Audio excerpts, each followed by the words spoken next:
só no segundo semestre, tá bom? Eu devolvi ali, eu fiz uma avaliação e depois eu tive que reconsiderar, porque eu vi que aquele modelo que eu mandei de resenha especificava, né, a identificação do autor no último ponto. Mas, de todo modo, eu queria, por convenção aqui, acertar com vocês que uma das primeiras coisas que a gente coloca logo na apresentação, né, seria bom constar a identificação do autor. Por que metodologicamente eu acho assim, né? Porque facilita para o leitor, quando identifica já a formação do autor, a linha de pesquisa, o que ele produziu, já facilita identificar o pensamento dele dentro do texto, por que segue determinado discurso, por que a abordagem, às vezes, ela vai ser mais numa perspectiva de história cultural, uma história política, né? E isso facilita, né, que a gente tenha uma leitura e uma interpretação sobre o ponto. Mas eu tinha inicialmente, já vou te dar a palavra, tá, Gilson? Eu tinha inicialmente lançado uma nota e depois reconsiderei subindo a nota de vocês. Fala, Gilson. Gilson? Acho que o Gilson desistiu. Pronto. Não, estou aqui. O microfone que eu não tinha ligado. Eu tive uma dificuldade de ordem clínica aí nas últimas 2 semanas. Eu não fiz nenhuma das atividades que eu tinha que fazer. Então, assim, estou com as notas pendentes de todas as disciplinas. Como é que eu consigo...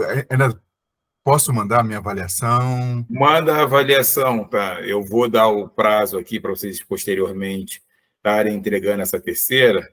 Você manda as demais, tá? Tá, João. Agora, como o Júlio aqui reclamou que eu tirei meio ponto dele, né? Sabe que todos pagam o pedágio do óbolo de Caronte para atravessar o rio Aqueron, né? Então... me submeta ao chicote aí, mas se tudo foi por causa de uma... Se ele começou por causa de uma reclamação do Júlio, o Júlio estará nas minhas orações nas próximas noites, ali perto do cruzamento, tá? Tá certo.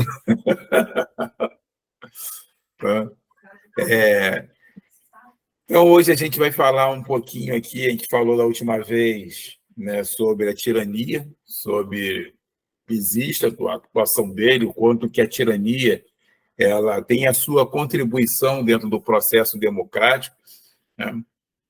E hoje a gente vai falar de Clístenes e a emergência, né, do sistema de democracia, né, o sistema político democrático.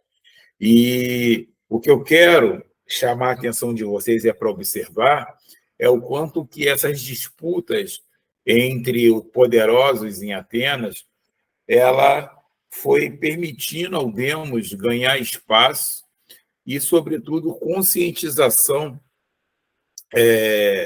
da sua força dentro desse jogo político, né? E quando eu falo jogo político, eu não estou falando jogo de modo gratuito, né? O Norberto Elias, ele na obra Profissão Naval, ele possui, né, o verbete que ele chama de jogo, que o jogo, ele, quando envolve a questão política, social, ele não segue uma regra de modo específico, né?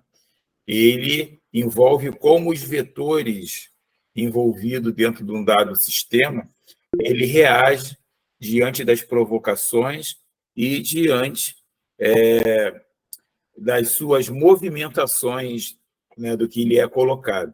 Então, isso acaba estabelecendo, né, regras que elas não são pré-estabelecidas, mas que se tornam determinantes, né, diante do cenário que ele encontra. Fala, Júlio, você levantou a mão? Eu só queria perguntar qual é essa obra especificamente. Se é o mesmo processo civilizador ou é outra sobre a antiguidade? Que no processo civilizador, acho que ele analisa a sociedade medieval, né? Sim, esse aqui ele está trabalhando com a era moderna, né? Ele fala na profissão naval, ele vai falar sobretudo de como esses grupos, né, que são periféricos dentro da sociedade britânica, eles vão ascender a cargos dentro da Marinha Britânica. Então, postos como, por exemplo, o almirantado, que era ocupado somente pelos membros da aristocracia britânica, vão chegar a ocupar esses cargos, inclusive ter acesso à rainha, como é o caso de Francis Drake, né? Que é um corsário, não vem, né, de uma aristocracia e ocupa um lugar de destaque. E ele aponta que desse jogo, que envolve a emergência e a aristocracia, surge a profissão naval na realeza britânica, quer dizer, na sociedade britânica, melhor colocando, né? Ele chama isso de jogo. Tá bom? Júlio, tá vivo?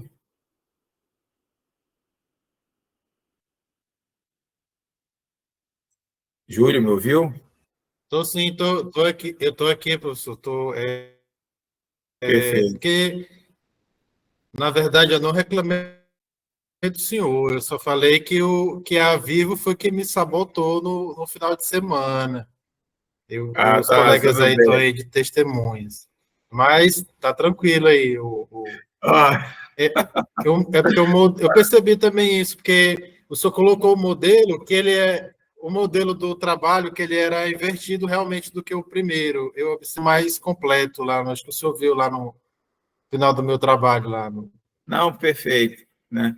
É só porque eu falo sempre, né, para arrepender de vez em quando é tempo, né? A morte, ela quando passa, ela, ela não dá pausa, o sujeito tem um filme interessante, inclusive, que fala sobre essa questão, né, já que a Dimara falou aqui de filosofia, que são questões interessantes, que é o Sétimo Selo, né? Vocês já devem ter visto, é um filme antigo, e é um clássico do cinema, acho que da década de 50, que o sujeito ele joga xadrez com a morte, tentando como é que é, adiar, né, o seu tempo de vida.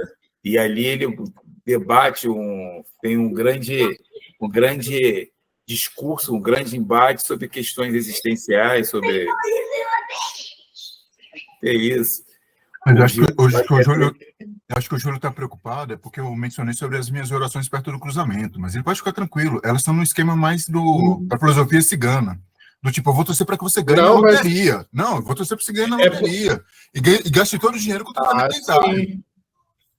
Não, assim é melhor, porque ele está estudando coisas de Maat aí, e aí é meio perigoso, porque eu não sei se a minha divindade vai ser páreo para dele, né? Aí fica nessa situação aí, né? Como é que eu vou me sair dessa situação aí, né? Embora Como o senhor assim, cara? esteja também o senhor Mas também esteja aí mediando essas tensões, né? não, eu não me Da envolvo em atividade. conflitos, eu não me envolvo em conflitos metafísicos, não. Cada um aí segura a sua pemba, como diz o povo. Vamos lá. Então, a gente vai falar um pouquinho aqui sobre o surgimento, né, do sistema democrático, vamos falar do embate que envolve Clístenes, Alquimiônidas, Iságoras, e, sobretudo, como a tirania, né, a gente vai rever alguns pontos, ela acabou permitindo essa perspectiva. Eu vou compartilhar aqui a minha tela com vocês e aí eu peço que vocês façam qualquer intervenção de modo vocal, tá bom? Júlia, é você que tá na orientação comigo sobre pré-socrático ou não? Eu troquei. Não, professor, eu não tive essa honra de ficar com o senhor, embora eu fiquei com o professor Zé Roberto, mas Perfeito. eu não Não, tive essa. eu Senão a gente aqui, ia ficar debatendo aí indefinidamente sobre essas questões. tá certo. Problema não. A gente não é por causa disso que a gente não vai ter oportunidade de discutir algum ponto aqui pertinente. Vamos adiante. Então, Clístenes Alquimiônides, né, no governo, durante seu arcontado em 508, ele vai estabelecer uma série de reformas que vai ficar conhecido aí como sistema político da democracia, onde o demos, ele, de fato, né, ganha participação política diante de uma quebra, né, ou de uma queda da força da aristocracia sobre o controle da política. Não que algum membro da massa, né, do Plétos, do Demos, fosse ocupar o poder, mas como a gente vai ter muito mais membros do Demos do que aristocratas e oligarcas, e vai ser através dessa participação política, essa elite, né, vai ter que negociar com o Plétos os desígnios da comunidade. Então, por isso, né, ele é considerado aí o grande pai da democracia, embora as contribuições, né, de Péricles, de Solon, né, lá no início do século VI, em 594, tenha dado visibilidade e corporeidade a uma massa amorfa, né, permitindo esse Plétos participar através das assembleias, através do voto, mas, no entanto, o controle, né, da política, o controle do jogo político ainda estava restrito a essa elite. Posteriormente, vem a tirania, como eu disse, que é o poder concentrado na mão de um sujeito, e esse tirano ele ficava no poder por conta do demos, colocado lá pelo demos, pela massa. Você vai ter, digamos, a partir disso, também uma necessidade dessa elite aristocrática ter que chamar para si a maior aproximação com o Plétos. Então, querendo ou não, né, esse poder concentrado na mão de um acaba gerando também uma transformação dentro da sociedade. E é essas perspectivas centrais que a gente vai estar analisando aqui. Então, quando a gente vai falar a respeito dessa perspectiva que envolve a disputa entre Iságoras, né, Pisístratos e Clístenes Alquimiônides, a gente vai ter como documentação Heródoto, Aristóteles na Constituição de Atenas, principalmente, e outros documentos da era clássica, né, que de modo fragmentário acaba de uma maneira ou outra abordando essas perspectivas, mas, sobretudo, essas duas documentações, elas nos deixam elementos consistentes e em quantidade satisfatória para que a gente possa tirar uma reflexão, né, e uma visão mais ampla do contexto social de produção desse embate. Então, há uma derrubada da tirania, né, no qual Iságoras, que estava inicialmente ali aliado, né, à tirania, se opondo a Clístenes Alquimiônides. E aí eu queria chamar a atenção, né, quando a gente fala de Clístenes aqui, a gente tinha falado antes de me lembrar aqui, me fugiu o nome do membro do clã dos Alquimiônides, do Guenos dos Alquimiônides, que teve, inclusive, a disputa com Licurgo, né? Ou, enfim, você vê que a família Alquimiônides ela sempre teve no controle do sistema político envolvido nos grandes debates. E isso vai se perpetuar, inclusive, sobre a era clássica. Então, quando a gente vê lá na frente, né, Platão apresentando em seus diálogos como a tirania, o pior sistema de governo, a gente vê, por consequência, Aristóteles, que foi discípulo de Platão por 33 anos também, inferindo críticas ao sistema político da tirania, a gente vê que é o âmbito dos discursos que acabam construindo também imaginários sociais a respeito dos sistemas, a respeito dos indivíduos, e que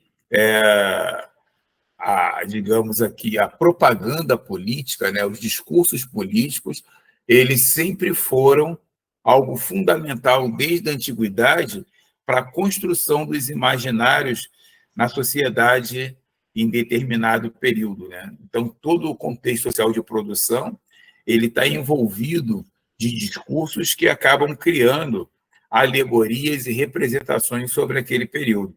Então, eu queria com isso só chamar a atenção que quando a gente analisa os sistemas de poder, né, e aí Maquiavel ele foi, digamos ali, magnânimo, né, não é nem uma casa de juízo de valor, mas sim de reconhecimento, de analisar as questões das relações de poder, não pela perspectiva moral, né, mas pelo pragmatismo de agir, conceito que ele vai considerar virtudes, né, de agir para que você atinja os fins necessários, né, os objetivos que você busca. Então, com isso, por fim, né, eu quero pontuar de quando a gente analisa esses grupos, essas relações de poder aqui, a gente é necessário se despir um pouco, se afastar dos juízos de valores que a gente tenha a respeito de poder concentrado, grupos que agiram de modo pragmático, que agiram de modo que, por vezes, a gente achava, pode denominar moralmente cruel, é aquilo que, aproveitando para citar também Norberto Bobbio, né, na teoria geral da política, que ele chama razão de Estado, né? O líder, ele, às vezes, é obrigado a tomar decisões que ele, como indivíduo, né, como persona, ele não tomaria, ou ele acharia ignóbil, mas o poder exige uma postura desse indivíduo. E aí a gente poderia estar citando vários autores que vão acabar falando disso ou não. O John Keegan vai chamar isso de máscara do comando. Tá bom? Alguém quer pontuar alguma questão nesse âmbito aí, complementar ou corrigir algum ponto que eu tenha colocado?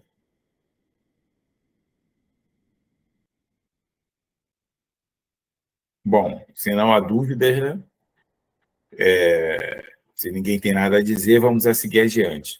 Então, houve embate entre os partidários dos dois grupos políticos.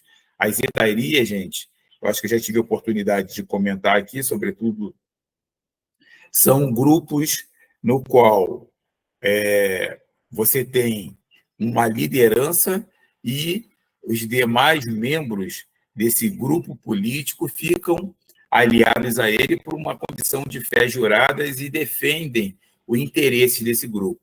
Não são como partidos políticos hoje, porque as pautas identitárias dos partidos, sobretudo aqui no Brasil, perdeu, né, esse sentido. Você vê o indivíduo que ele é membro, né, do empresariado, ele está em grupos de frentes populares, digamos ali, filosoficamente analisando, né, por princípios, é um pouco contraditório. Mas essas etareias elas estavam presas ao interesse de determinado grupo. Ela vai surgir inicialmente, né, dos grupos de tiasos e diógenos, né, que são cultos familiares, são cultos a divindades e a heróis ancestrais, e os indivíduos eles vão seguindo esses princípios de cada genos e que vai, posteriormente na era clássica, né, está envolvido dentro dessa perspectiva do jogo político, né? E Olivier Arendt, né? Ele é um autor que, para aqueles que buscam aí analisar as hetaireias.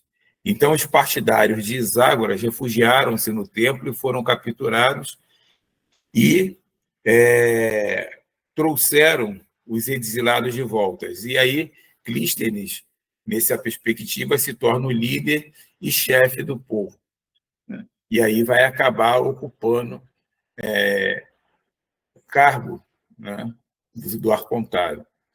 E isso está ligado exatamente ao embate que havia antes. A gente viu aqui com Pisístrato, né, que havia uma disputa entre Clístenes Alquimiônidas, Iságoras e Pisístrato. Pisístrato tenta passar, quer dizer, ele chega a passar a tirania para a mão de seus filhos, mas a gente sabe que o tirano, como ele é colocado de modo arbitrário, né, fora do jogo político não, né, fora da, digamos, como eu posso, qual palavra eu posso colocar? Porque eu falei de jogo político aqui, dentro de uma perspectiva conceitual, então, se eu usar o termo, ele vai tornar aqui o meu discurso contraditório, né? Mas fora das regras convencionais, melhor colocando, né? E ele é sustentado, o seu poder, através do povo. E os seus filhos não tinham a mesma habilidade e o carisma, né, de Pisístrato para permanecer no poder. E vai acabar, né, não conseguindo perpetuar esse sistema por muito tempo em Atenas. Então, Peter Jones, no Mundo de Atenas, afirma que Pisístrato foi capaz de transmitir o poder ao filho Hípias, que acabou atuando, né, aproximadamente 19 anos.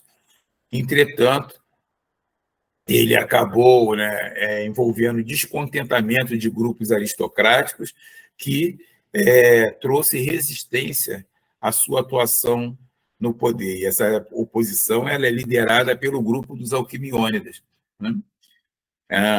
Em 514, Pisístrato morre de velho, ele permaneceu no poder por 27 anos. Então, você vê que o sistema da tirania em Atenas teve 27, mais aproximadamente 19, então são quase 60 anos de sistema de governo da tirania em Atenas, né?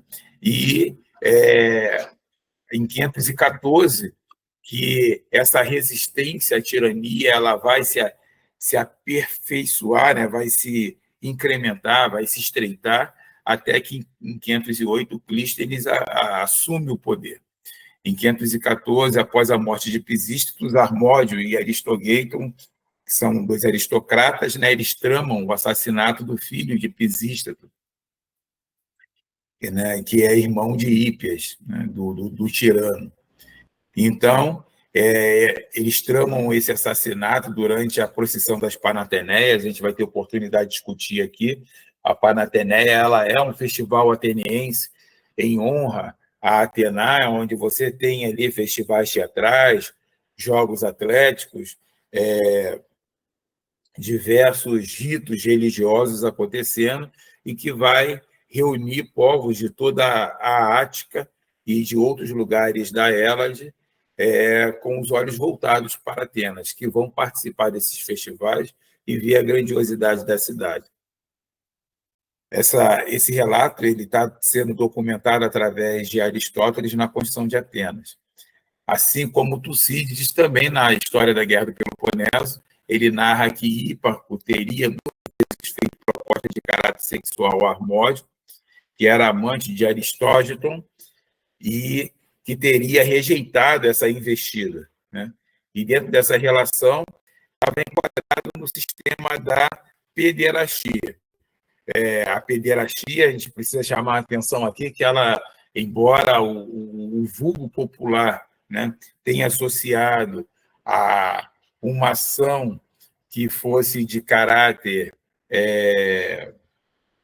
homoafetivo e exclusivamente voltado para esse fim, a pederastia ela envolve a inserção do indivíduo dentro do sistema político, né, no qual o pai ele vai apresentar um preceptor que vai inserir esse indivíduo dentro da hetaireia, dentro do jogo político, e que poderia acontecer ou não essa afetividade, né? Tem uma dissertação muito interessante, que é do Luiz Henrique Bonifácio, que foi orientado aí pela Maria Regina, que vai falar exatamente a esse propósito, né? Ele vai estar citando ali como documentação algumas obras de Aristófanes e como se dava, né, essa relação. Se eu não me engano, foi a obra Nuvens, né, que vai estar falando ali do... o Aristófanes vai estar apresentando uma figura de um Sócrates, né, bem satirizado, um Sócrates que se aproveita do discurso, que beira a sofística dentro do discurso, e que tem uma série de jovens que vão se associar a ele por conta que o pai coloca para aprender com Sócrates, o pai todo endividado, né, segundo a comédia. Lembrar que a comédia tem um caráter jocoso de fazer rir, mas que tem, no fundo, uma crítica política e social, que o pai, muito endividado, ele é um Zêusita, e que teria casado, né, com uma mulher aristocrata que tinha entrado em decadência econômica. E o filho, acostumado com a vida, né, de abastada aristocrática, assim como a mulher, ele acaba se atolando nas dívidas. E ele coloca o filho para estudar com Sócrates para aprender a sofística, e ele conseguir enganar os cobradores, né, os credores, quando fossem cobrar. Só que um tiro sai pela culatra e o filho acaba não reconhecendo mais a autoridade do pai. Então, a documentação ela traz toda essa crítica do movimento político que Atenas se encontrava em dado momento. Então, voltando aqui para a nossa análise, para se vingar da recusa de Harmódio, Hípaco humilhou publicamente a irmã de Harmódio. E esse ato gerou a fúria, né, nos dois amantes, que fizeram o plano junto com outros atenienses descontentes, que já estavam descontentes com o governo e o sistema da tirania, e buscavam matar Hípaco, né? E assim como seu irmão, que era o tirano dentro do Festival das Panateneias. Heródoto afirma que Clístenes Alquimiônidas ele está na liderança, né, dessa resistência política e desarticula o predomínio dos pretendentes que iriam ocupar a tirania, a exemplo de Iságoras, que estava alinhado, que era desafeto de Clístenes, e que estava alinhado com a tirania. Então, nesse processo, Clístenes ele é eleito arconte em 509, e em 508, né, após suas reformas políticas, vai ser estabelecido o sistema de governo que ficou conhecido como o poder do demos, né? O poder, a democracia. Então, a questão de atuação de Clístenes suscitou um debate diante do silêncio que Heródoto, ao analisar esse período. Conrad Kaisel, no artigo Nota do Exílio de um Alquimiônida, ele traz a reflexão sobre a questão do silêncio de Heródoto diante do exílio de Clístenes Alquimiônida na região de Palene, na Magna Grécia, no qual, inclusive, a historiografia, de modo bastante peculiar em estudos de caso, vai apontar que, inclusive, Clístenes Alquimiônidas teria contato com o sistema filosófico pitagórico e teria se utilizado desses preceitos dentro das suas reformas políticas. E tal fato, desse silêncio, tal fato dessa reflexão ocorre pela ausência do nome, né, de Clístenes no ofício de arconte epônimos, né? Porque você tinha dois tipos de arcontado. Você tinha o arconte, né, que era eleito para comandar politicamente a comunidade, e você tinha o arconte epônimo, que era o chefe, digamos, dessa hetaira, né? Ele era o chefe do genus, e, no caso, há um silêncio, né, envolvendo Heródoto dentro dessa relação política, e, inclusive, Clístenes como arconte epônimo entre 525 e 511. E o seu retorno, né, nesse exílio ocorre exatamente após a expulsão de Hípias, né? Heródoto, nessa passagem, afirma que o gênero dos Alquimiônidas era misotiranioi, né? Tinha ódio dos tiranos. Então, aqui a gente tem, entre os documentos, essas três personagens ícones, né, na era clássica: Heródoto, Tucídides e Aristóteles na construção de Atenas. Alguma questão, gente? Alguma pergunta? Está claro o que eu estou colocando? Obrigado aí, gente. Eu pensei que ia ter silêncio, eu falei, meu Deus, será que há alguém ainda que eu estou, né, no metaverso falando sozinho?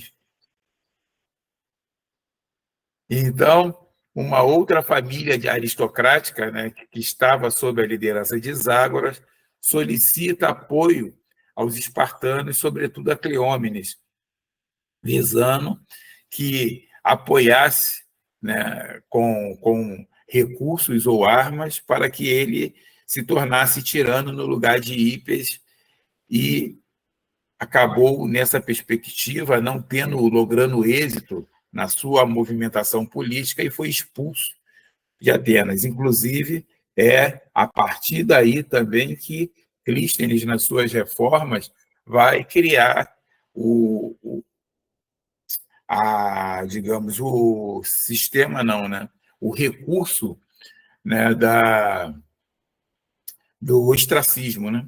Que seria exatamente quando um determinada liderança política ela ocupa determinado prestígio entre as massas, ou ela se movimenta visando ocupar o poder concentrado na sua mão, ele deveria ser banido, né? Então, inicialmente, o ostracismo ele se dava de modo efetivo e depois ficou estabelecido que o sujeito ficava banido por 10 anos, né, da polis, da comunidade. Embora ele não perdesse a sua propriedade, seus bens, mas ele tinha que ficar fora da polis, fora do sistema político, né? E dessa forma aí você evitava a tirania. E isso se tornou, né, uma ferramenta que, segundo W. Trabulsi, na obra Movimentação Política na Grécia Clássica, vai tornar a democracia um dos sistemas políticos mais excludentes, porque, por tudo, você criava a ideia, né, de ostracizar o indivíduo. Heródoto, por exemplo, ele vai narrar o caso de Aristides, conhecido como o homem mais honesto da Hélade, porque, segundo Heródoto, né, Aristides caminhava para participar de uma assembleia e um homem pega óstracas, né, que o termo ostracismo vem de óstracos, do caco de cerâmica no qual você escrevia o nome de quem deveria ser banido. Então, um homem pede para que ele escreva o nome do pretendente que ele queria banir da polis, porque ele não sabia ler nem escrever. E Aristides pergunta a ele por que ele estava querendo banir aquele homem, se ele tinha feito algum mal. E o homem, segundo Heródoto, responde: não, ele não fez nenhum mal, mas eu não aguento mais as pessoas ficarem falando bem dele, então eu quero que ele seja ostracizado. E ele pergunta, então, né, qual o nome para colocar, e o indivíduo fala, é Aristides, né? E ele vai e coloca o nome dele na ostracas, apesar de ser ele a vítima que seria ostracizada. Então, por isso, na visão de Heródoto, ele seria o homem mais honesto da Hélade, né? Então, oi. Qual que é o nome da obra que você falou que... Heródoto. Não, que o ostracismo faz a democracia ser o sistema mais excludente? É o W. Trabulsi, né, o autor, professor da UFMG, a movimentação política na Grécia Clássica. Tá? Obrigado, professor. É um livro fininho, mas ele é muito bom e interessante para quem trabalha com o sistema político, sistema de poder em Atenas. E eu recomendo a leitura para os demais, né, independente do tema. Então, Iságoras solicita o apoio de Esparta, através do rei Cleómenes, falha nessa perspectiva, ele é expulso de Atenas pela aliança dos 4 filobasileus, né, do chefe das 4 tribos que controlava Atenas, as 4 filai. Então, esses 4 filais, eles eram os Hopletes, Argadeus, Geleontes e Agicorreus, né? O Hoplete está ligado ao escudo Hoplon, né? Que são artesãos, construtores de armas. Os Geleontes ligado ao fazendeiro, né? Um aristocrática dono da terra. O Argadeus, aqueles do Argó, que são agricultores, e Agicorreus, os que cuidam de animais de pequeno porte. Isso de linhas gerais, tá? Não quer dizer que era necessariamente só esses elementos, mas principalmente, né, identificado com essas atividades.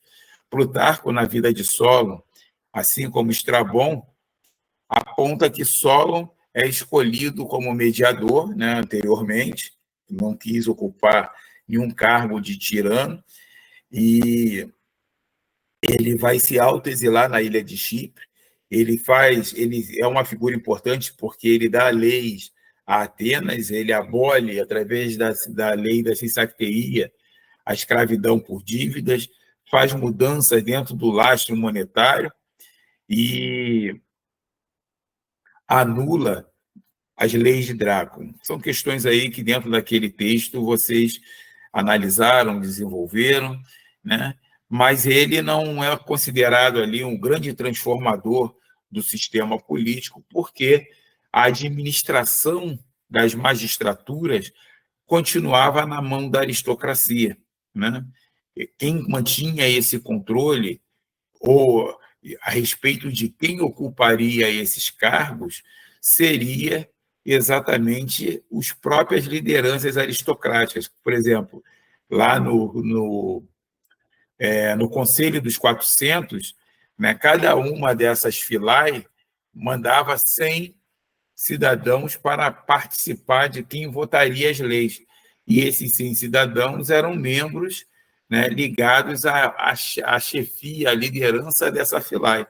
Você não tinha a grande massa votando de modo expressivo, né, para decidir quem controlaria essas magistraturas. Por isso, Solon, ele não é chamado aí o grande pai da democracia.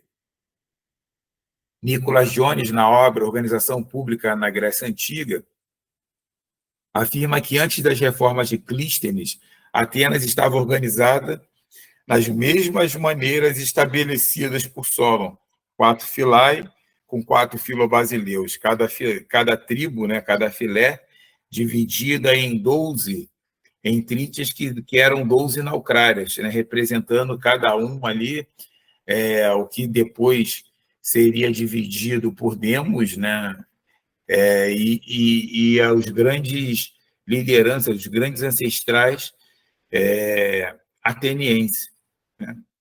Então, segundo Aristóteles, na Constituição de Atenas, Clístenes cria demos no lugar das naucrárias. Só que ele, se você tinha 4, né, o controle de 4 tribos, vai passar a ter 10 demos, né? Vai aumentar o número, digamos, do que seria essas tribos, que seria a região geográfica, né? Então, são 12 trítias, que é igual às frátrias, o genos composto por 30 genoi, ou seja, 30 famílias extensivas.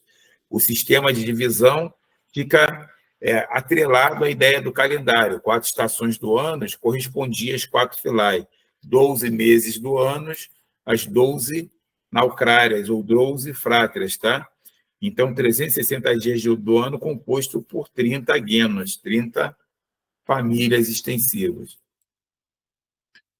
Heródoto irá documentar que em 491, após a inserção do sistema democrático, né, Atenas em 491 ela já está com a democracia bem sedimentada, possuía 50 embarcações do tipo Trieres. Essas embarcações, eu já disse para vocês aqui, ela comanda, né, a guerra no mar até o surgimento do canhão, segundo Joe Keegan.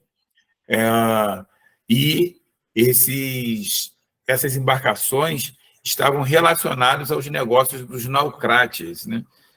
Eu falei aqui que há um aumento né, significativo na tecnologia, um avanço significativo na tecnologia náutica, que irá implementar o comércio, que inclusive levará Solon a se motivar a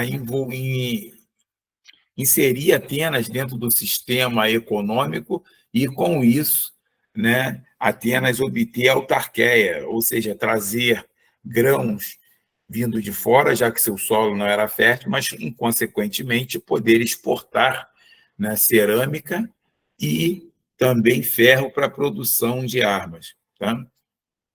Então, há uma insatisfação dos Alquimiônidas nesse sentido, porque a família Alquimiônidas eles controlavam a Parália, né, que era a região litorânea, no qual também essas naucrárias essas embarcações estavam diretamente desenvolvidas. Então, eles eram diretamente afetados, né, dentro desses sistemas de naucrárias diante dessa embarcação. Então, Clístenes cria 10 filai no lugar de 4, né? Eram 4 tribos, ele cria 10 demos divididos em 50 partes, que ele denominou Naucrária. Reorganiza o corpo cívico do território ático, quebrando a unidade na relação de parentesco, porque antes o indivíduo ele era reconhecido pelo nome do chefe dessa filai, né, dessa tribo, e passa a ser reconhecido pelo nome do demos. Então,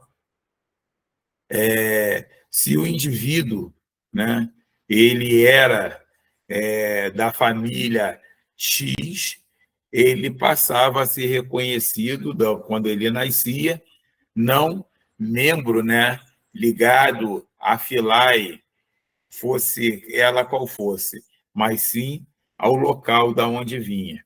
Por exemplo, Admara, qual o seu nome, seu sobrenome? Titonelli, né? A família Titonelli controla aí toda a região, digamos aí, de queijos e vinhos, né? Que produz muito bem, e para que alguém ali naquela região pudesse, né, identificar sua cidadania e dizer que estava ligado, né, à Filai, né, ao Guenos dos Titoneles. E aí passava a ser... Qual a região que você mora aí, Admara? Em Volta Redonda, né? Então passava a ser, né, o Joaquim do Demos de Volta Redonda, filho de não sei quem, né, porque não usaria mais o nome Titonelli. O interessante é que essas aristocracias, né, elas vão continuar utilizando o seu nome. Não é diferente do que acontece hoje, né? Você tem aí, as pessoas perguntam aqui, você é carioca ou é fluminense, né? Carioca quando o sujeito nasce na capital, fluminense quando nasce dentro do estado, né? Mas as pessoas, por exemplo, se forem membros de uma família abastada, ela vai chegar e falar, não, olha só, eu sou, como é que é mesmo? Orleans e Bragança, por exemplo. Né? Tem algum membro aí dos Orleans e Bragança entre o corpo de alunos? Não. Que eu citei aqui, antes que o cara me processe, você citou minha família e eu vou lhe processar. Eu não tenho dinheiro. E, e aí, como é que é mesmo? Eu não tenho dinheiro para pagar advogados, né? Vai ser complicado. Mas o senhor está no maior estilo Bad Boys aí, até com cordão, fazendo referência ao filme. O senhor está sugerindo aí que o senhor não atrás de advogado, não, viu? Se seguir a regra do filme. Rapaz, essa nadadeira aqui, eu comprei em Cabo Frio, tem anos, né? Que me acompanha aqui, tem mais de 30 anos que ela me acompanha. Então, digamos ali, são reminiscências da juventude, não são se tratar de bad boy, não, mas tudo bem. Brincadeira, professor, só para descontrair mesmo. Não, tá sem problemas aí. O nosso ambiente aqui ele é de estudo, mas o estudo ele tem que ser de modo prazeroso, né? Como diria Aristóteles. Se a gente trabalha fazendo o que gosta, a gente não trabalha nenhum dia da vida, que é por prazer. Então, tem que ter esse momento de descontração. Sim. Então, estabelece a divisão geográfica da Ática com base na relação de vizinhança, né? Martin Oswald, né, irá trazer à memória a pesquisa de Lewis, demonstrando que as Trítias foi designada por Clístenes para evitar o uso de cultos religiosos com propósito de permanência das dinastias políticas. Estão lembrados que eu falei dos tiazos, dos órganos, né? Era o que legitimava, através do rito, essa cidadania. Não que esses ritos eles tenham sido banidos, porque, como eu falei, essas famílias continuam usando, mas a ação política ela começa a, mais uma vez, se sobrepor à ação religiosa. Né? Vocês estão lembrados aqui, quando se falou nas origens do pensamento grego, né, do Jean-Pierre Vernant, na queda de soberania do Anax, né, que o poder religioso, político e militar estava concentrado na figura do Anax, que é documentado, inclusive, por Aristóteles na Constituição de Atenas. Mais uma vez, há uma nova quebra dessa soberania, porque o que Clístenes faz é retirar o poder dessas frátrias, né, desses chefes de guenos, de legitimar, através deles, através da sua relação política, do seu ancestral, a cidadania. Mas, sim, essa cidadania ela está voltada à legitimidade do âmbito da política do coletivo, do comunitário. Me fiz entender aqui qual foi a jogada envolvida? Sim, professor. Show. Tá? Então, não havia, inicialmente nas ações de Clístenes, o propósito de eliminar a ação dos bem-nascidos, né? Mas, para enfraquecer seus adversários, a medida foi feita e acabou tomando a proporção que tomou, né? Foi dada ao Guenos restrições de domínios de certos cultos ou sacerdócios, que permaneceu exclusivo, né, a esses guenos, a esses chefes de frátria, e o que ficou configurado de modo bem específico foi a divisão territorial em 10 tribos, composta dentro de uma relação geométrica, né, da Trítia, com 3 regiões distintas.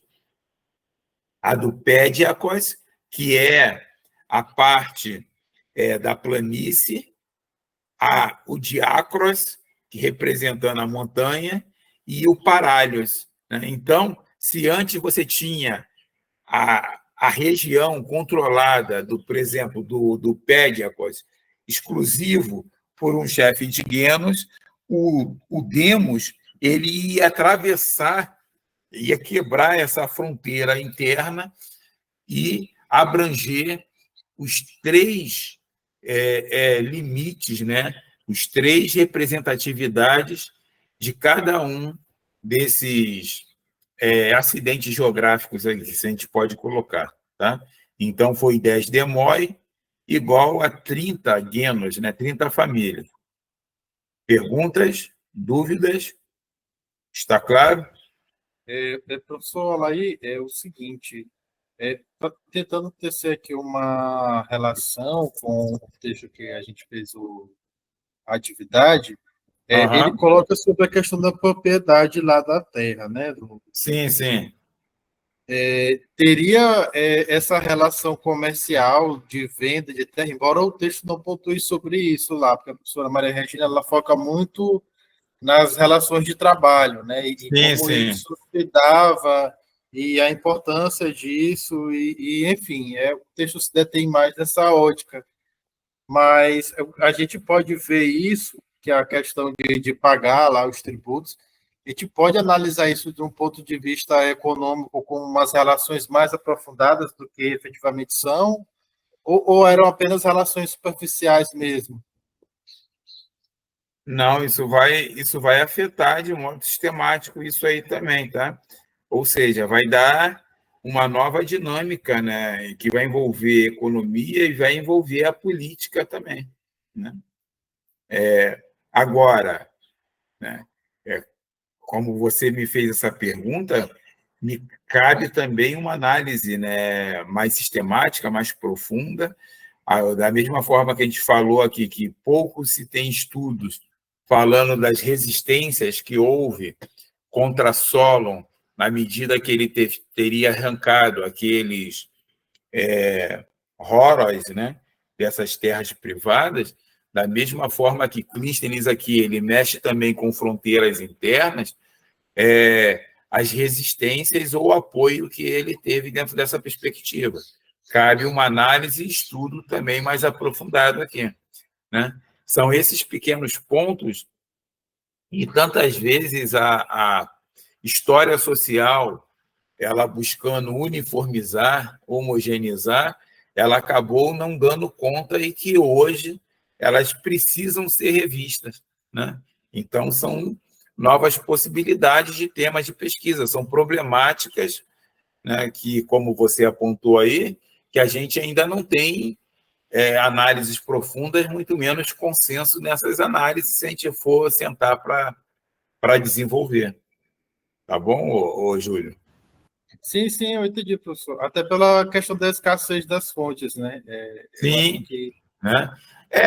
Aí como a gente falou, né, a depender do método que você utiliza, porque, por exemplo, nós aí no NEA, né, nós no NEA, costumamos, né, temos aqui a prática de usar a análise do discurso, que é uma perspectiva um pouco mais aprofundada do que a análise do conteúdo, embora muitos vão tratar a análise do conteúdo. Deixa eu me meter aqui na disciplina da Regina, né, que são perspectivas que vocês vão estar discutindo com ela de modo mais profundo, porque a análise do conteúdo ela se restringe, embora muitos vão chamar de análise do discurso, e não deixa de ser, porque é o discurso que está sendo colocado ali, mas a gente fala de conteúdo por quê? Porque é o que está escrito. Eu não vou tentar ir além do que está escrito ali. Como diz o jogo do bicho aqui no Rio, né? Vale o escrito. O sujeito recebe aquele talãozinho, vale o que está ali. Se diz que você ganhou, você vai levar. Se não adianta você querer reinterpretar, ressignificar. Já a análise do discurso, ele vai permitir você cotejar com outros documentos, inclusive de cultura material, apontar complementariedade, inclusive em relação aos silêncios, né? Na medida que algo não é dito, tem um motivo para que você busque silenciar se há documentos além daquele que aponta que havia, né, uma determinada figura, uma determinada ação, uma determinada prática, e aquele documento silencia aquilo. Então, aquilo que eu tento silenciar talvez seja algo que me afete, né, social, politicamente, religiosamente, eu não sei, né? Então, é uma questão interessante aí e destaca, né, a pertinência da sua pergunta para novas pesquisas, para análise de pesquisa dentro do que seria uma problemática dentro de uma pesquisa. Tá? Agradeço aí a sua pergunta. Mais alguém aí? Não? Então, se não tem dúvidas, temos dívidas, hein? Lembrai-vos que o fim está próximo e o ceifador não dá um dia a mais, nem um minuto a mais do que o sujeito tem direito. Haja visto aqui o Júlio, que está até agora reclamando dos 5 décimos que foi retirado dele. não tô não, professor. Eu vou fazer que nem o Gilson, vou fazer as orações para a minha divindade, para ver se ela amolece o seu coração, né? Para ver se o senhor tem. Como dizer assim, meu coração é grande, cabe todas as divindades e todos os cultos, não tem problema não. Né?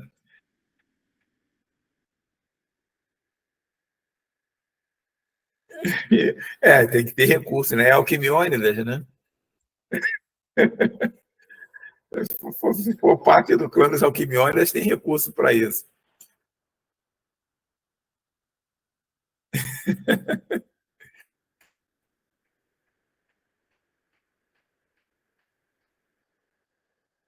Rapaz, olha, procura a professora Maria Regina e fala assim, ó, o professor Alaí disse que você é uma excelente psicóloga para cuidar de mim. Então, Mas uma boa orientação, ela tem o papel de atender às frustrações de os pesquisadores, embora uma boa conversa sobre o cotidiano, ela também seja algo para desafogar os entraves do dia a dia, né? tá certo. Aristóteles irá afirmar que tornava-se cidadão do demos, né? O que era formado pelo conjunto, né, de regiões, uma parte da montanha, né, do Diácron, outra do Pédiacos, não, do Pédiacos, que é a planície, e outra da Parária, que é o litoral. Então, todos os que residiam naquela circunscrição assumiam cada um o nome do demos ao qual pertencia. Isso se tornou um novo fator de identificação que antes era utilizado o nome e o prestígio, né, da família que controlava aquela região. Mas, ao ser concedido a cidadania aos não-atenienses, resultou no número significativo de cidadãos. Estão lembrados aqui que, quando Solon estabelece a lei da sexarquia, né, muita gente que havia saído de Atenas retornou, havia perdido a sua cidadania, e, para tê-la de volta, tinha que bajular, né, de alguma forma, tinha que ceder aos interesses do chefe dessas filaias aí. Então, o nome do demos, a partir de Clístenes, gerou outro fator de identificação. Então, ficou assim determinado. Por exemplo, Dimas, que é filho de Eteócles, do demos de Eleusis. A família aristocrática recusavam-se a usar o nome do demos como fator de identificação e insistiam no nome de uso familiar do pai e da mãe ao qual pertenciam. Aquela questão aqui que a Admara se recusa a dizer que é de Volta Redonda e diz que é Titonelli de toda forma. Então,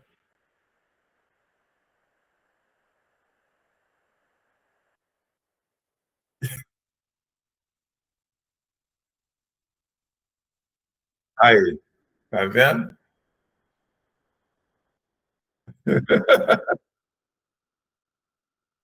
Tá certo.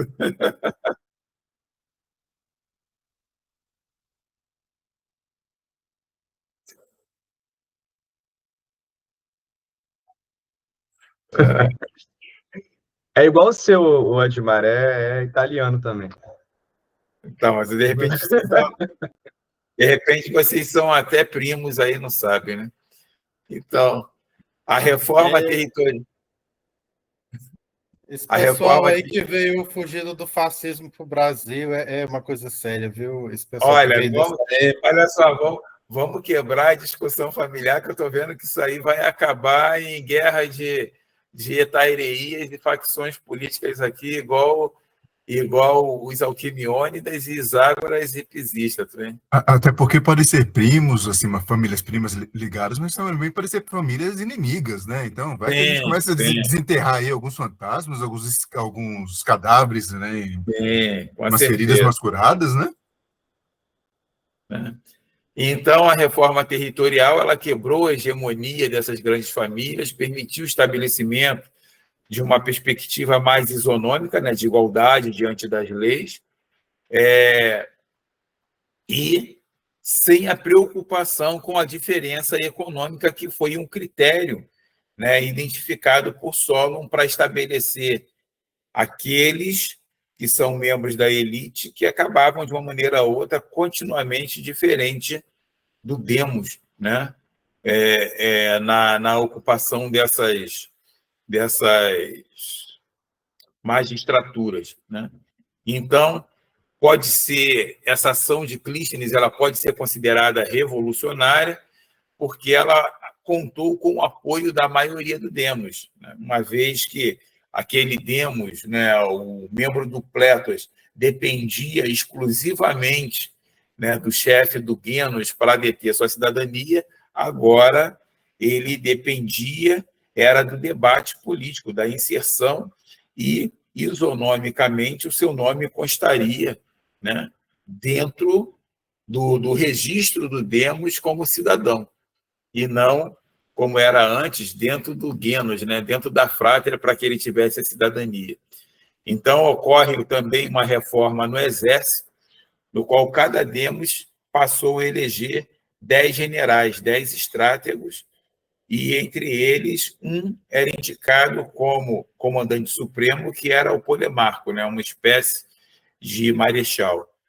Cada Demos indicava um arconte, então você tinha 10 arcontes, né, 10 líderes de magistraturas, né, 10 indivíduos que iam ocupar os cargos públicos que eleitos passavam a compor também o Tribunal do Areópago, responsável por julgar crimes de guerra, assassinatos em família e o apelo daqueles que se sentiam prejudicados. Essa organização ela foi baseada exclusivamente na lei e não no nome familiar, visava acabar com a aplicação da justiça individual, do olho por olho, dente por dente, né? Falou aqui de famílias que poderiam ser inimigas, essas guerras familiares, elas, de uma forma ou outra, se tornava praticamente sem limite, porque dentro da zona de atuação, quem é que ia se meter com esse camarada? É como hoje, ainda no Brasil, para dentro dos rincões aí, você tem os coronelismos que ainda ocorrem, né? O sujeito, apesar de ter leis vigentes de que não se pode cumprir isso, ele é que define quem vai ser o juiz local, quem vai ser o promotor, quem vai ser o delegado, e faz o que bem quer da vida em determinadas regiões. Qualquer situação prejudicial deveria, a partir de agora, ser trazido a público para reflexão, discussão, debate e julgamento público. Então, como é que funcionou ou como é que ficou o esquema de funcionamento da democracia ateniense? Você tinha uma eclésia, né, que é conhecida como Assembleia do Povo, com todos os cidadãos que votavam as leis, decidia a paz e a guerra e elegia esses arcontes, né, os magistrados. E, inclusive, era somente a eclésia que votava o ostracismo, tá? Não era os magistrados que decidiam sobre isso. Então, se antes a bulé era de 400, a bulé passou a ser de 500, né? Que eram 50 cidadãos escolhidos por sorteio, elaborando propostas de leis para submeter à votação da eclésia, né? E não aqueles que eram escolhidos a dedos. Foi no sorteio e não aqueles que eram escolhidos a dedos pelo chefe do Guenos para compor essas magistraturas. Você tinha também a Eleia, né, que era um tribunal popular, que composto por 6.000 membros, né, conhecido como eliastas, também escolhidos por sorteio, que tinha a Eleia a finalidade de julgar a maior parte dos delitos. Então, a Eleia, né, o Tribunal dos Eliastas, se opunha também ao Tribunal do Areópago, porque quem ocupava o Tribunal do Areópago era o indivíduo que já tinha sido arconte e com mais de 60 anos. Então, era uma instituição totalmente aristocrática e decidia segundo os interesses da aristocracia. Criando o Tribunal dos Eliastas, você enfraquecia, porque você tinha um contraponto, você tinha uma oposição de interesses, porque esses 6.000 eliastas, eles nem todos eram aristocratas, e eram escolhidos por sorteio. Poderia cair o indivíduo que fosse membro do Plétos, inclusive. Essa eclésia, ela votava quem seriam os magistrados, né? apesar dessas magistraturas elas serem por sorteio, existia as magistraturas que exigiam do indivíduo conhecimento e know-how para aquilo. Isso era a estrategia, né? O arcontado e a tesouraria, por exemplo. Assim como o sacerdócio, tá? O indivíduo que era ali, digamos, né, um sumo sacerdote, ele tinha que ser um indivíduo de envergadura de conhecimento, de tradição, que conhecia o sistema. Então, você tinha 10 estrátegos eleitos por um ano para comandar o exército.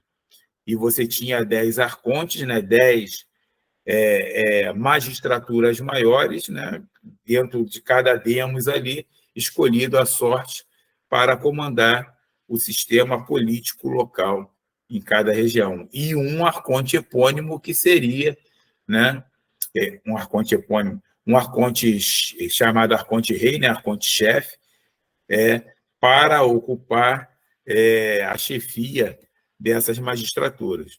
Ficou claro isso aqui, gente? Por que pode ser considerado uma revolução as medidas de Clístenes? Gente? Pode sim, professor. Perfeito. E a sociedade ateniense, né, você vai ter ali aproximadamente 3.000 habitantes dentro da Ática, né, dentro de Atenas, mas somente de 35 a 45 mil cidadãos. Isso aí vai variar segundo os critérios de avaliação. Eu gosto muito de utilizar, né, o critério de Pierre Brulé, né, que se utiliza das necrópolis para fazer esse recenseamento, tá? Para analisar isso. Por que eu gosto de utilizar esse tipo de recenseamento? Porque para... Alô? Tem alguém falando? Está aberto aí o áudio de alguém. Do retorno do Júlio. É só porque eu, às vezes, fico achando que alguém está querendo mencionar alguma coisa e aí eu interrompo o que eu estou apontando aqui. Tá? Por que eu gosto de usar esse sistema de análise do censo através das necrópolis? O próprio exército, né, porque você tinha ali, só participava da guerra quem fosse cidadão, né? Mulheres e crianças não eram cidadãos. E nesse processo, dentro do número das necrópolis, do número de mortos que estão estabelecidos, você tem de modo mais claro de estabelecer a cidadania, quem de fato era cidadão em Atenas. Então, Pierre Brulé fala aproximadamente de 30 mil cidadãos na era clássica. Tá? Aqui eu peguei esse gráfico exatamente só para que a gente tivesse a visualização. Então, aqui fala de aproximadamente 45 mil cidadãos, né? 105 familiares envolvendo mulheres e crianças, né? 40 mil metecos. Metecos era o estrangeiro residente. O residente ele tinha que ter um proxeno, alguém que respondesse por ele. Então, por exemplo, aí se eu tivesse em Volta Redonda, né? Como eu não sou cidadão lá da comunidade, a Admara teria que ser minha proxena, e quem falaria em meu nome seria ela. Se eu circulasse lá pela cidade sem que nenhum cidadão local respondesse por mim, eu seria vendido como escravo depois de 30 dias. Então, você tinha esse período aí para poder apontar que você tinha um próstatas, né, um protetor. A sociedade ateniense, né, assim, na antiguidade, a escravidão era o grande sistema que mantinha a economia e as práticas sociais. Então, havia 110 mil escravos em Atenas. E aí você vai somar, né? Aqui está se falando aproximadamente de 215, quase 300 mil habitantes, que está dentro do que mais aproximado também do que Pierre Brulé aponta. Alguma questão? Alguém quer pontuar algum ponto? Eu só tá assistindo muito Poderoso Chefão, que eles Por quê? são a família italiana que tinha essas mediações aí de lugares e de Pois é, estou negócios. chamando aí todos esses, né, descendentes de imigrantes aí, né, o padrinho, né, e aí conseguir, de alguma forma aqui, alguns, digamos, benefícios.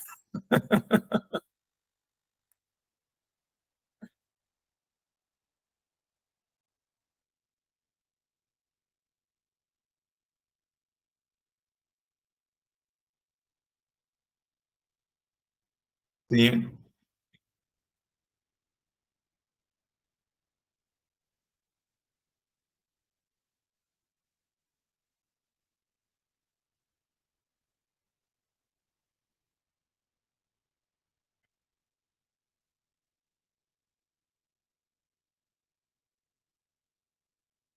Aham.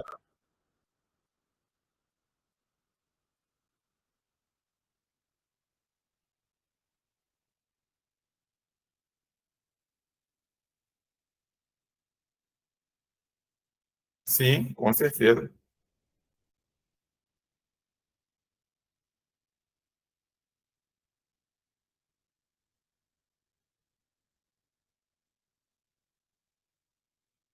Após passar, né, tanta tecnologia que a gente tem, e às vezes a gente não tem controle sobre esses grupos que estão lá nos rincões, que são periféricos, né?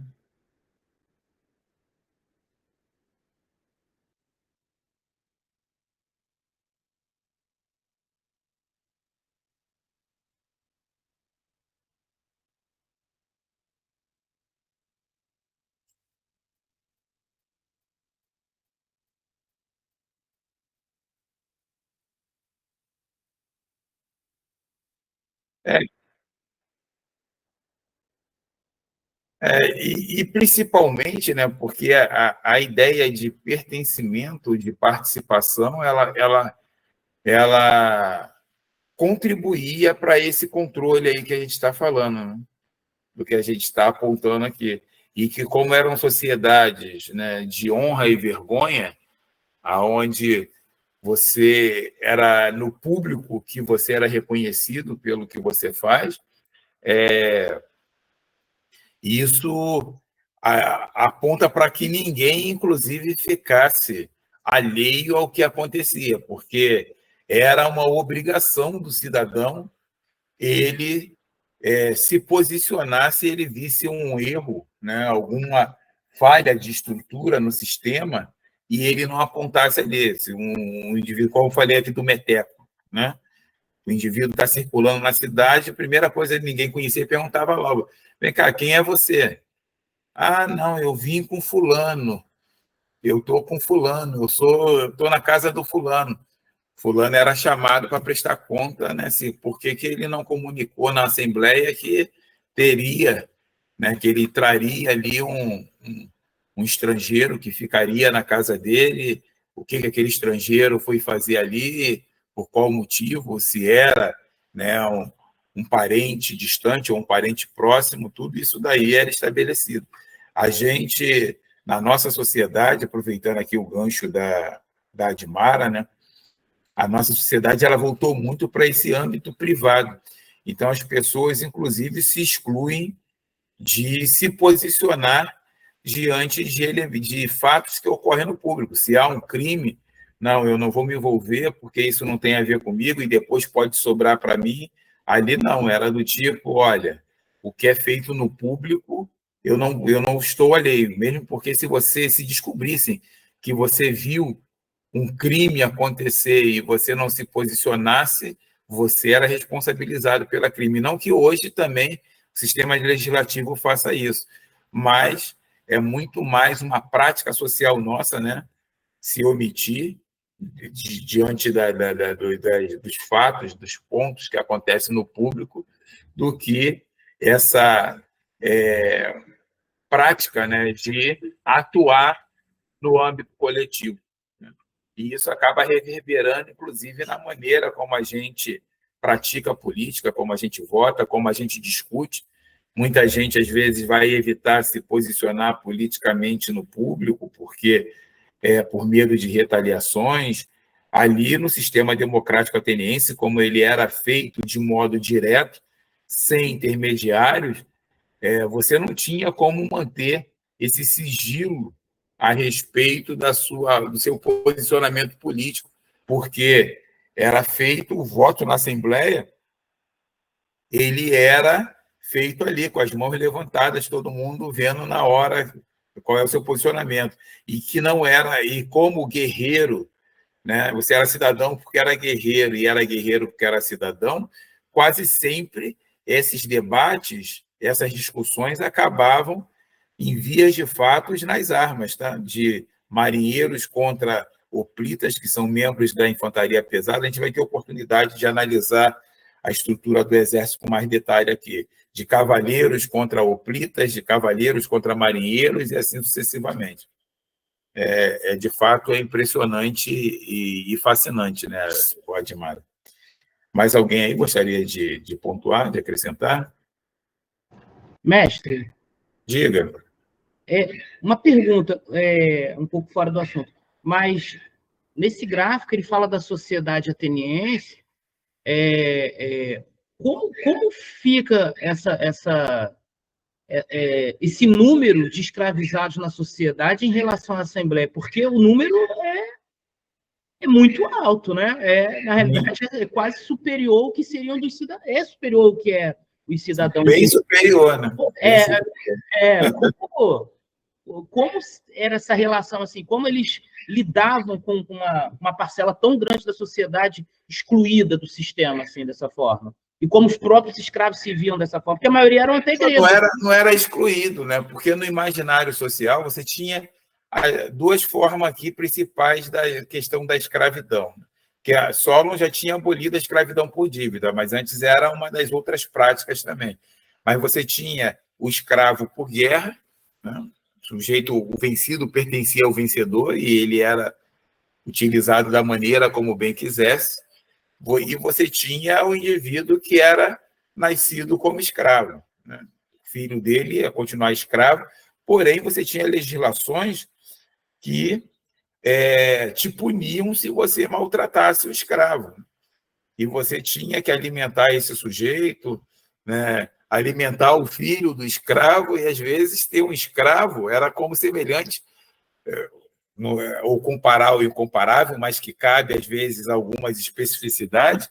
No final aqui do século XIX, quando a assinatura da Lei Áurea, muita gente aí já não queria mais ter escravo porque pesava no bolso, né? Você ter que alimentar, você ter que manter aquele sujeito ali. Então, você tinha uma série de legislações que de alguma forma, né, criava condições desse indivíduo ali conviver e, ao mesmo tempo, você tinha a ideia de que, olha, se eu massacrar demais, vai ter revolta, né? O sujeito, por exemplo, ele saía para votar numa assembleia desse, ele não ficava muito tempo longe de casa, não, porque escravo poderia se revoltar, poderia fazer alguma coisa contra, né? Então, você tinha que ter uma família que, por exemplo, se você era um zeusita, você tinha um ou dois escravos, mas você tinha uma renha de filho ali que ficava cuidando da propriedade junto contigo. De modo que, quando você se ausentava para ir numa assembleia, votar, debater alguma questão, tinha familiares que estavam cuidando desses escravos aí também. E outra coisa, não se armava escravo por causa disso. Você armar escravo, você estava dando um tiro no pé. Por isso que em Atenas, embora botasse escravos para praticarem a náutica, não deixava eles ocuparem os remos, porque a polis dependia de cidadãos que fossem confiáveis para manter essa estrutura aqui, né? Então, é um sistema que é complexo, mas, ao mesmo tempo, ele funcionava de modo muito bem dentro dessa perspectiva. E ser escravo, né, embora fosse a pior coisa que pudesse acontecer, mas se você acabasse numa condição de escravo porque você perdeu a guerra, não era, digamos ali, você se suicidar por ter perdido a liberdade, porque essa liberdade ela poderia ser comprada novamente, né? Tem casos em Atenas de muitos escravos que foram libertos porque compraram a sua liberdade. Tem o caso Fórmio, eu acho, né? Que ele é comprado no mercado de escravos para agir como, digamos, o controle, né? Como se fosse um leão de chácara, né? Dentro de um prostíbulo, e essa perspectiva ele vai conseguindo recursos, né, alheios ao seu dono, acaba comprando a sua liberdade e se torna também, né, um mercador de escravos dentro dessa perspectiva aí. Então, a dinâmica circulava. Ao mesmo tempo que é complexa, ela funciona muito bem, fazia o sistema funcionar muito bem. Tá bom? Gente? Ok, mestre, obrigado. Vamos adiante aqui. Ou alguém quer perguntar alguma coisa? Eu escutei aí um telefone. Então, uma questão a ser analisada. Não, professor. Oi?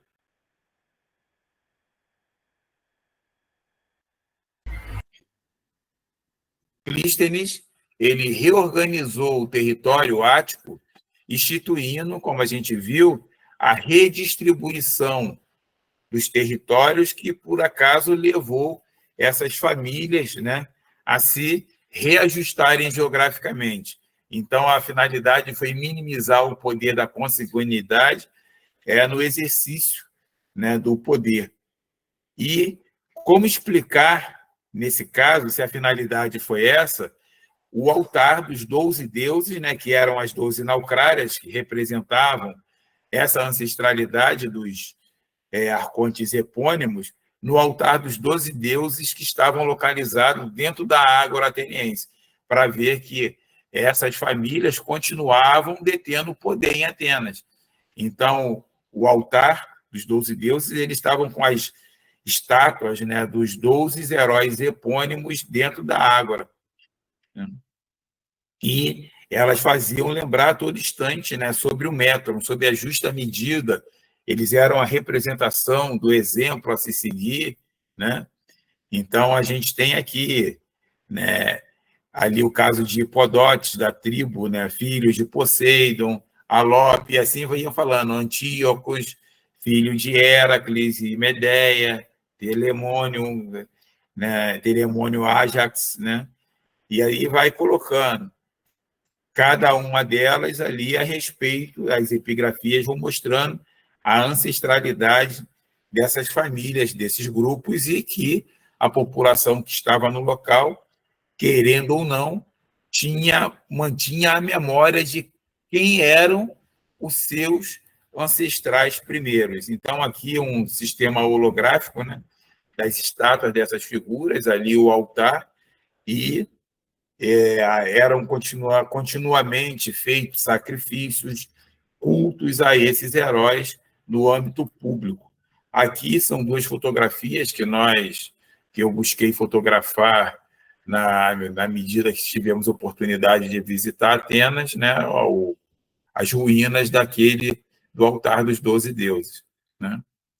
Então, o caráter revolucionário das reformas de Clístenes tem sido questionado pela historiografia, como, por exemplo, nas velhas filais da Ática, elas parecem ter sobrevivido ao reaparecer nas documentações no final do século V e do século IV, ou seja, durante todo o período clássico.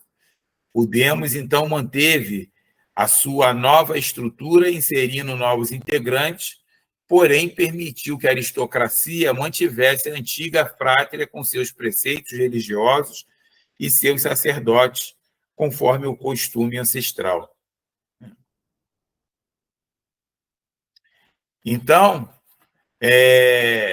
essa perspectiva aqui, inclusive, a respeito do silêncio, né, de de Heródoto a respeito do exílio de Clístenes Alquimiônidas na região da Magna Grécia, como vocês veem aqui na imagem, né?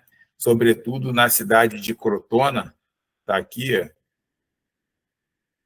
nós podemos reafirmar a existência de uma estreita relação entre Clístenes e Pitágoras através desse exílio. Ele teria se iniciado dentro do grupo dos pitagóricos, né, que era um culto de mistério, voltado exclusivamente aos iniciados. Pitágoras, ele é um dos pré-socráticos, né, foi inclusive o primeiro a usar o termo filósofos, né, de amigo da sabedoria, que defendia os pré-socráticos. Eles buscavam o elemento primordial do qual o universo teria brotado, ou seja, qual foi a physis do cosmos, a physis do universo, que mantém o universo em equilíbrio.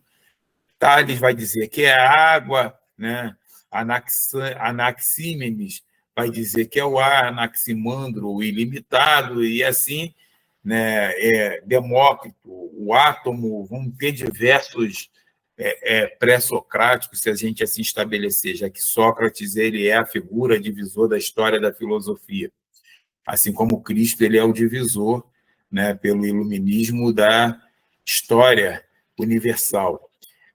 Mas Pitágoras, os pitagóricos defendiam que o número era a unidade central que mantinha essa harmonia cósmica, né, a physis de controle do universo. E, nessa perspectiva, eles, inclusive, quando descobrem os números irracionais, eles escondem da sociedade, porque os números irracionais eles vão quebrar a inferência, né, o argumento de que os números eles trazem exatidão, por isso daria a ideia de uma physis, de uma natureza perfeita, né? Então, Pitágoras Clístenes teria se iniciado entre os pitagóricos, e nós acreditamos, em meio à guerra civil que envolveu Licurgo, Mégacles e Pisístratos, houve a expulsão da família Alquimiônidas, que era opositor a Pisístrato, que teria solicitado asilo na região sul da Magna Grécia, lugar que os pitagóricos também, que Pitágoras, fugindo de Samos, se exilou e teria, a partir dali, difundido o pitagorismo. Os pitagóricos, né, como ele envolve uma questão racional filosófica, mas também religiosa, né? Eles não comiam carne, né, defendia a ideia, né, de só comer vegetais, a ideia de asseio do corpo, de cuidado do corpo, porque o seu corpo ele é a projeção, né, da sua alma. Então, uma mente sadia habita, né, um corpo sadio, ele produz um corpo sadio. Se a sua alma é sadia, essa tua alma vai projetar um corpo sadio. E, sobretudo, eles tinham a preocupação de não ter contato com os impuros, tá? Então, que o pessoal não foi iniciado entre eles, se você vinha na calçada, na mesma calçada que eles atravessariam para o outro lado para não ter contato contigo e você não contaminá-lo. Então, aqui, se por um lado aí a gente estava exaltando as pessoas aí que são oriundos, né, dos povos latinos ali da Magna Grécia, que hoje é a atual Itália, aí, como Tito Anelis e companhia dentro do grupo, agora a gente vê também que eles não queriam saber de contato com ninguém para não por considerar os demais impuros. Então, aí,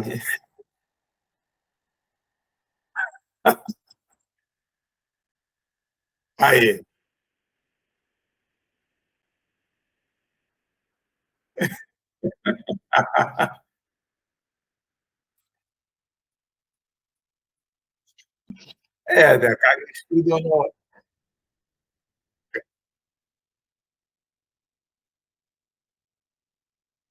cabe, cabe, cabe um estudo onomástico aí, né, para ver as origens, mas pode ter sido um nome que foi, né, absorvido porque você estava dentro de um genus desse aí, né, de uma frátria dessa, e não ser um autêntico, digamos, com pedigree da família, né?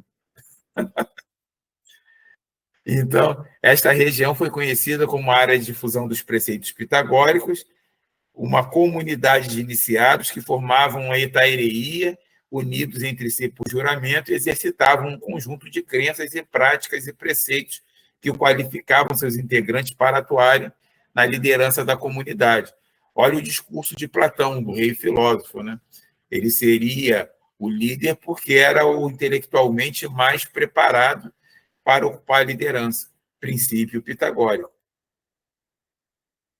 Detinham um estilo de vida singular, viviam afastados dos demais cidadãos, evitavam o intercurso com a multidão, com o plétoros, os polóios, cacóios, muitos, os pantes, por serem considerados impuros e não qualificados para dar opinião ou emitir julgamento, né? Clístenes Alquimiônidas parece ter sido submetido à orientação educacional dessa comunidade, principalmente no que tange ao assunto da administração, a oikonomia, tá? Você vai ter 2 pontos aí que vai relacionar o crematício, que é o valor pragmático das coisas, e a oikonomia, que envolve o seu valor antropológico, tá? E isso vai relacionar problemas políticos, né, a politiqué, e os conhecimentos considerados necessários para a formação de um cidadão apto a exercer o julgamento e atuar na administração política. O interessante nisso daqui é que esse princípio, tá, ele é aplicado por uma perspectiva aristocrática, né, que vai levar em consideração o culto à origem, mas é um princípio que vai ser reverberado pela oligarquia, de que a massa ela não deveria ter uma perspectiva isonômica diante das leis ou da palavra, exatamente por eles não terem conhecimento. A oligarquia em Atenas, né, sobretudo os emergentes, vão falar como que esse indivíduo que não financia festivais como eu faço, ele tem o mesmo peso de voto que eu numa assembleia. É o caso ali do Pseudo-Xenofonte, né, o velho conhecido como velho oligarca, que vai proferir críticas muito ácidas sobre o sistema democrático ateniense, né, e falando, inclusive, que no Pireu, por ser um lugar de trabalho, corre risco de você agredir um cidadão porque ele se veste e cheira mal igual um escravo. E a matemática pitagórica ela é fundamental, né, nessa perspectiva administrativa e que Clístenes teria adotado dentro da sua relação, das suas reformas, ao estabelecer as suas mudanças, né, no âmbito legislativos e geográficos atenienses. Então, a matemática pitagórica está presente na reforma territorial de Clístenes a partir do 10, considerado como número perfeito, porque ele contém os demais números da natureza. Então, 1 mais 2 mais 3 mais 4 somado, ele vai dar 10, que é a década pitagórica. Também permite a construção de um triângulo do tipo tétracris, cujo os lados são sempre iguais. Então, você vê aqui, ó, soma 10 triângulos dentro e eles se encaixam de forma, né, simétrica, formando um triângulo maior e que vão estar presentes dentro do cálculo, né, do Teorema de Pitágoras, né, no qual a soma dos catetos, né, é igual à hipotenusa. Eu não estou lembrado mais disso, não, gente. Tem muito tempo aí, por favor, me dá um desconto, não me reprovem por conta do meu cálculo matemático. Até porque eu não faço parte aí dos clãs aí, como é que é, dos Camures, Titonelli, tem mais aí desses grupos chamados mafiosos. Aí o senhor vai ter que pegar eu acho que uma tutela da professora Liliane, porque ela é dessa área de exatas. Ela é engenheira, Ela lhe é deu engenheira. aí nessa área. Mas o que eu queria lhe perguntar mesmo, professor, dentro desse pessoal que fazia parte desse grupo de Pitágoras, eles eram a parte das questões políticas e sociais, ou eles ficavam fechados dentro desse gueto, digamos assim, ou desse grupo de estudos e de imersão, digamos assim, Não, dessas eles estavam questões. diretamente envolvidos com a política, inclusive eles defendiam, né, de que deveriam liderar porque eles eram intelectualmente mais preparados. Mas, no entanto, né, eles tinham a relação de que, olha, o Plétus fica lá. Porque aqui em Platão, você vai ver escrito aqui, só entram aqueles que sabem geometria. Vai além do conhecimento matemático propriamente dito, mas sim de ser iniciado, né, dentro dos preceitos pitagóricos ou preceito órficos, né? O orfismo é outro culto de mistério semelhante aos pitagóricos que também vai circular em Atenas, tá? Então, é esse a perspectiva, tá? Quem mais levantou a mão aí? Fui eu, professor Marcele. Professor, Fala. eu vejo que, né, dentro dessa nova configuração aí de Clístenes, nasce também grupo, e é paralelo a um primórdio da filosofia. Então, há uma reconfiguração que sai do nome da família, mas também vai muito pelas ideias, que no caso aí dos pitagóricos. Sim, sim. Eles se reorganizam, assim. De toda forma, os pitagóricos ainda estão ligados à aristocracia. Estão ligados Certo. totalmente à aristocracia. Totalmente. Sim. Entendi. E aí, como a gente falou, inicialmente, o que Clístenes não queria quebrar o poder da aristocracia, não. Mas, como a gente falou do jogo político, né? Você não tem como precisar o que aquela ação ali vai gerar. Então, você toma uma medida pensando num determinado ponto, mas o jogo, né, os vetores, eles agem e essa estrutura, esse cenário, ele modifica sem que você tivesse controle sobre ele, né? Então, Clístenes, ele quer enfraquecer seu adversário, mas, por outro lado, ele acabou enfraquecendo como um todo, né, o poder da mão da aristocracia e permitiu maior participação do Plétos, né, da massa.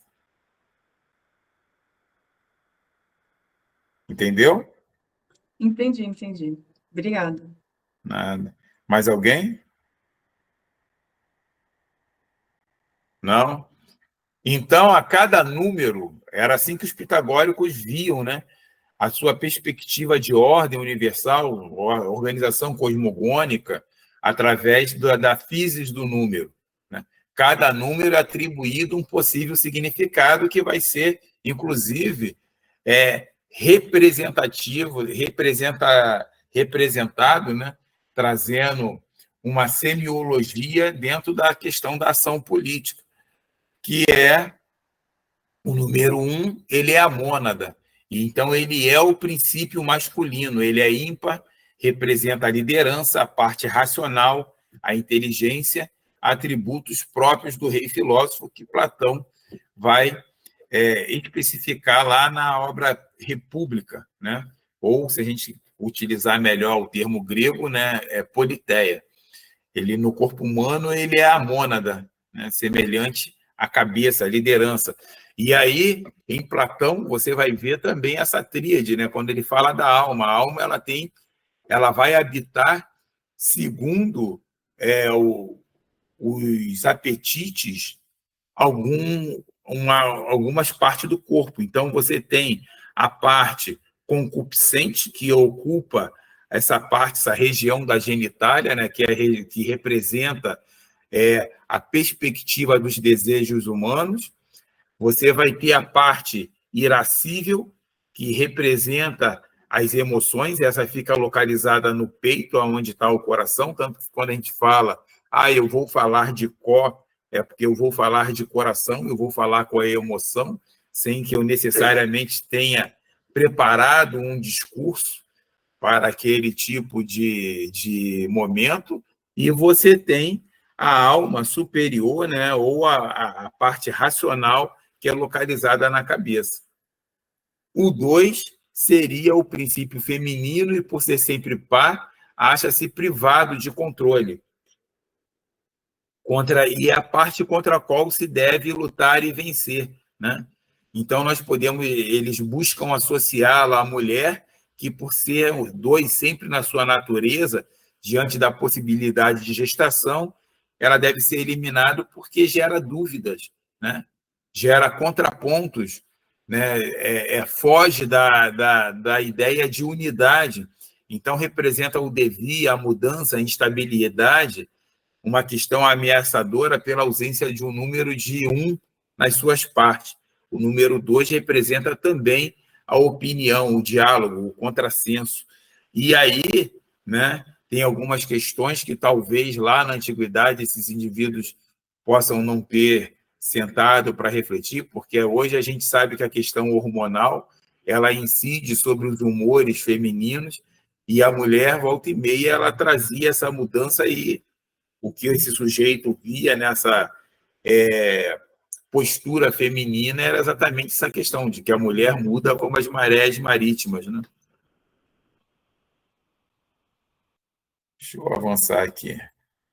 O número 3 representa a busca do equilíbrio, do consenso, e a partir desse princípio, Clístenes efetua a divisão da Ática associada em 3 regiões distintas, né? A planície, a montanha e o litoral. Cada um teria representatividade, né? Essas 3 regiões distintas formando um demos. Então, quando se decidia as leis, indicava o magistrado e deveria ter consenso, representatividade das 3 áreas, assim como o Pireu. Tá? A gente tem aqui a planta do Pireu, no qual o Hipódamo de Mileto vai projetar a região para dar maior escassez ao que chega e ao que sai, mas você deve lembrar que o Pireu ele tem 3 grandes portos também, né? Um que vai ser para a parte de comércio, outro para o reparo dos navios e outro para estar localizado os navios de guerra, pronto para proteger a polis e a região em caso de qualquer invasão. Então, o Hipódamo de Mileto promoveu maior circulação, escoamento de pessoas através do seu plano ortogonal, e a gente vê muito bem definido aqui os conhecimentos da matemática pitagórica dentro de um consenso de estabilidade. E aí, quanto ao número 4, ele representa a superfície e as etapas da vida humana. O 3 ele representa a justiça, tá? Que é o ponto de equilíbrio. O 4, as instâncias da vida, o ciclo que nós passamos, a infância e a adolescência, a parte, né, digamos que a gente está na virilidade, a parte vital de adulto, e posteriormente a fase de idoso. A mudança entre um ponto e outro é sempre conflituosa, tá? Lembrando que na antiguidade você era criança num dia e no outro você já era adulto. E para isso, inclusive, nós criamos o conceito de adolescência, né? Porque o indivíduo, às vezes, ele é tratado como adulto na aparência, mas, por vezes, ele vai ter atitudes que são muito próprias da infância. E assim também ocorre quando o indivíduo ele está diante do seu vigor físico, passando para a fase da velhice, né? Que o indivíduo ele vai ter essas flutuações que o indivíduo vai chamar aí, que hoje vai falar, né? Ele está coroão já, está, né? Naquela fase que uns vão tratar ele como velho, mas como jovem, outras vezes como jovem. Então, podemos afirmar que o conceito de filia, a relação de amizade e ajuda mútua, adquire outro aspecto, deixa de ser uma aliança entre os iguais, seja pela fortuna ou pela sanguinidade, para se transformar uma aliança entre cidadãos de diferentes recursos que visam o bem-estar da comunidade. Então, como eu falo, Atenas ela se torna literalmente uma sociedade de honra e vergonha, no qual é na esfera pública que você vai ser reconhecido e que vai ser deliberado. E tudo aquilo que você faz é apresentado ao público, tá? Por isso, a nota de vocês, né? Eu procurei aqui reverberar, e o Júlio, até agora, tem os seus protestos a respeito, ele trazendo a público aqui. de que aquele pequeno atraso, que apesar de ter sido aí pelos meios tecnológicos, gerou a queda dos 5 décimos, né? E eu procurei justificar junto a vocês porque é que anteriormente eu havia dado uma nota e depois eu reconsiderei fazendo subir essa nota dos demais, né? Perfeito, senhores? Ficou claro? Dúvidas? Então, esses lugares, eles tinham também a sua representatividade, né? Se era da montanha, o tipo de atividade que tinha, o estatuto, né? O seu espaço que lhe dava essa representação, o tipo de deuses e o tipo de prática religiosa, né? O que era comum se utilizar.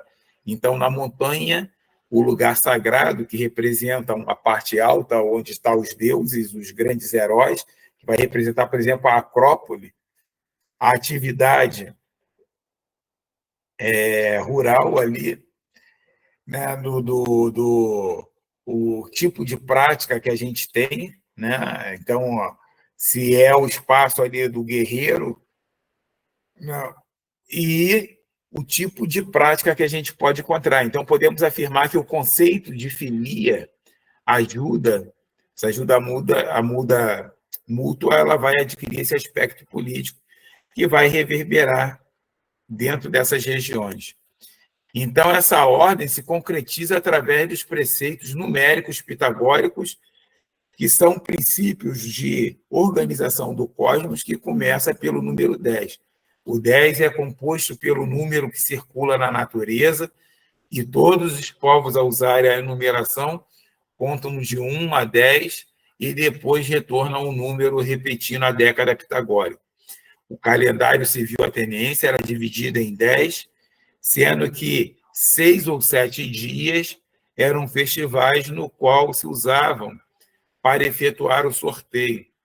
10 meses equivale à participação ativa dos 10 tribos oriundas da reforma de Clístenes. Pergunta, gente, alguém quer colocar alguma questão? Não? Então, a participação política dos novos integrantes do Demos ocorria através do sorteio de 50 cidadãos das 10 tribos que iriam compor a Assembleia, né, dos 500, resultando 500 cidadãos responsáveis pela administração pública que votariam, seriam denominados magistrados, atuariam na polis pelo período de 1 ano no Conselho dos 500. Então, vem a pausa para a reflexão: 10 demos, 50 cidadãos, igual a 500 cidadãos no Conselho Administrativo, porém, o cargo de tesoureiro, arconte, embaixadores e estrátegos, eles eram indicados por eleição, por exigir conhecimento. E aí, né, uma pausa para reflexão: a gente é capaz de explicar qual a forma mais democrática de participação política? Hein, senhores? Qual a prática mais democrática? É o voto ou é o sorteio?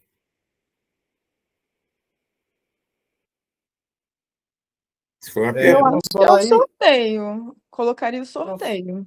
Porque o voto você tem como controlar o público que vai votar em você, dependendo do seu poder. Ou quem é que vai ser votado? Quem levantou a mão? Pode falar aí.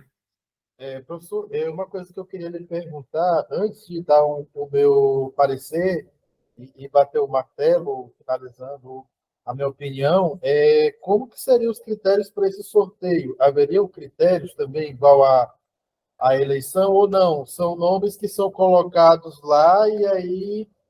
Você tem que... Primeiro, seu nome tem que estar escrito, né, no registro do Demos. Os caras vão olhar ali. Se você está ali na hora para participar da Assembleia, para entrar na Assembleia, vai se olhar se seu nome está no Demos. Então, tem lá, as pessoas vão ter que ver que você é cidadão. Você tem que ter passado pelos rituais. Teu pai, com 7 dias, ele ter reconhecido que você era filho dele, de fato, né, quando a criança nascia, nesses 7 primeiros dias, ele tinha que ser apresentado ao fogo ancestral e para que tivesse o reconhecimento de que o pai visse como filho legítimo dele, Genésio, tá? Se ele fosse um notói,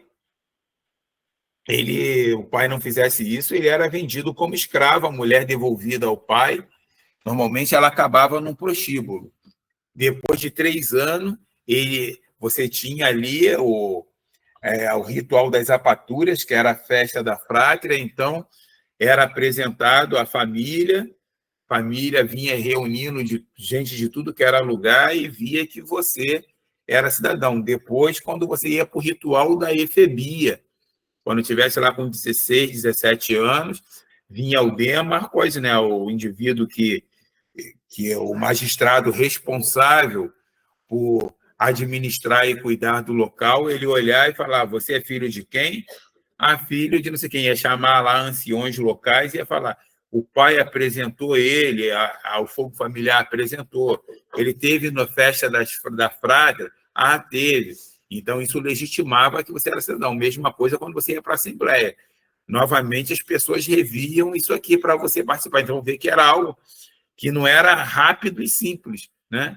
E aí você representava, você poderia adentrar essa votação e seu nome poderia entrar lá para o sorteio. E aí a gente vai ter aqui o buletério, né, que puxava, a bola caía e você continuava participando desses elementos aqui para compor o conselho desses 500. Só que para esse tipo de magistratura, você tinha que ter conhecimento. Eu tinha que saber que o Júlio ele tinha conhecimento no campo militar para ele ser votado, né, como estratego.